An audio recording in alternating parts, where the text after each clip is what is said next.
This is Nicole Bruno, and this is task number 8, Modified Knott's Test for Heartworm. So here's my OCCI certification. I have my gloves on, my lab coat, and I'm going to put my goggles on now. Anytime you're dealing with blood and chemicals, you want to make sure that you're wearing proper protection. So first, I have my 15 ml centrifuge tube, and I'm going to add 10 mLs of formalin into the tube. So I have my formalin here, and I have my syringe.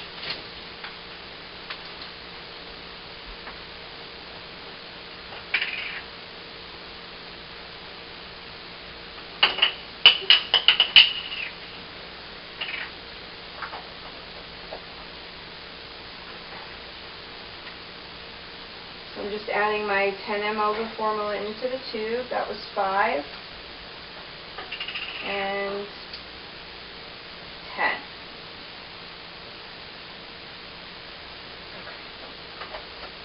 So now that my formalin is in my tube here, I'm going to add my 1 ml of anticoagulated blood. So I'm just going to put this down for a second.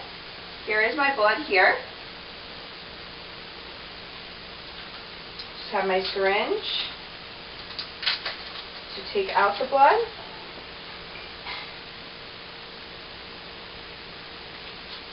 Just going to take it out of the tube.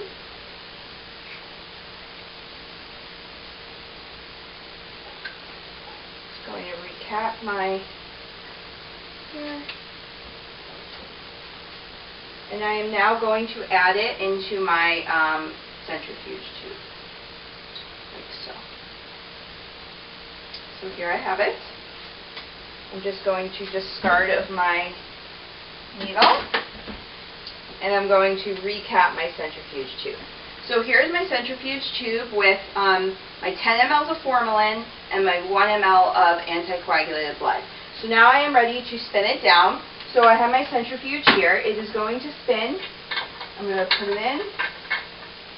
It's going to spin for 5 minutes, and these 5 minutes is going to spin at 1,000 to 1,500 RPMs for 5 minutes. So I'm just going to push down, start it on 5 minutes, and then we'll resume once it's done. So my tube has finished spinning, so we can continue with our test. Again, it was spinning for 5 minutes at 1,000 to 1,500 RPMs. So I'm just going to take out my tube. And there is a whitish plug at the bottom of my tube. So what I'm going to do is I'm going to discard the supernate.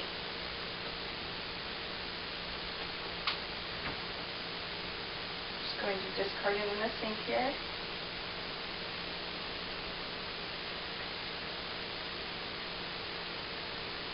Okay. So now that I have done that, I am going to add 1 drop of my methylene blue with my pipette. So I'm just going to take my pipette. Here's my methylene blue.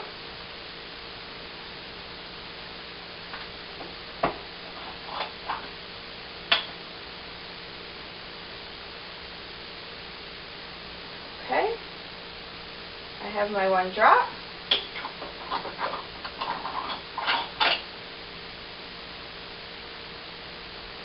I'm going to add it to my centrifuge tube. And then I am going to use my pipette, and I am going to mix it with the sediment. Make sure it's thoroughly mixed. Okay.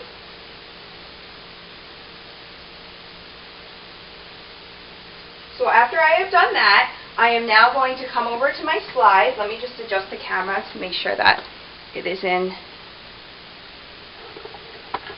sight here. Okay, perfect. So I'm going to add 1 drop of this mixture onto my slide and add a cover slip.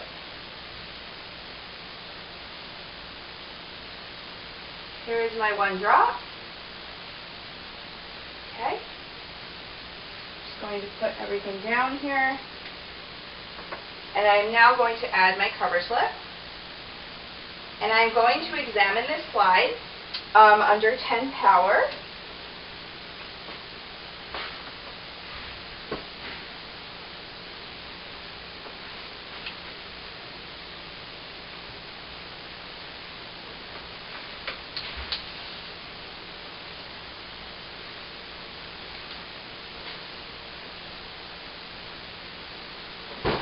Okay. So I am looking for any heartworm. So before I proceed any further, I'm just going to go over,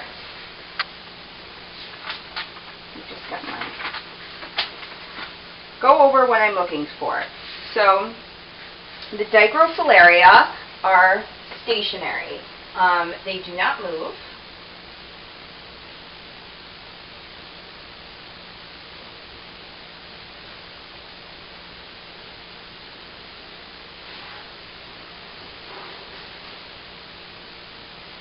So I'm just looking per field, see if I see anything. So again, the Dichrofilaria do not move. The Dipitonema actually have rapid, sharp movements. So I have my chart here where you can see the difference. I'm just going to make it here. So again, the Dipitonema have rapid, sharp movements. And the Microfilaria or the Dirofilaria are stationary. So the only reason or the only difference in them is that they do differ based on size and shape. So this chart here, again I'm trying to get it to focus, but this is based on the D. immitis and the D. reconditium, excuse my pronunciation, which is the Dipitonema, and this is the Dirofilaria. So this is based on microns, so this has to do with the length. Let's see if I can get this to focus. So it has to do with the length. So for example, the Dirofilaria is 286 to 340 microns in length, and the the Dipitonema is 258 to 292 microns in length. And this goes on to the width, shape, so one is straight, one is curved. It has to do with the tail, so the Dirofilaria has a straight tail, not a hooked tail. So this is a very helpful chart in determining the difference between both. So I did not see either on this slide. I have looked per field.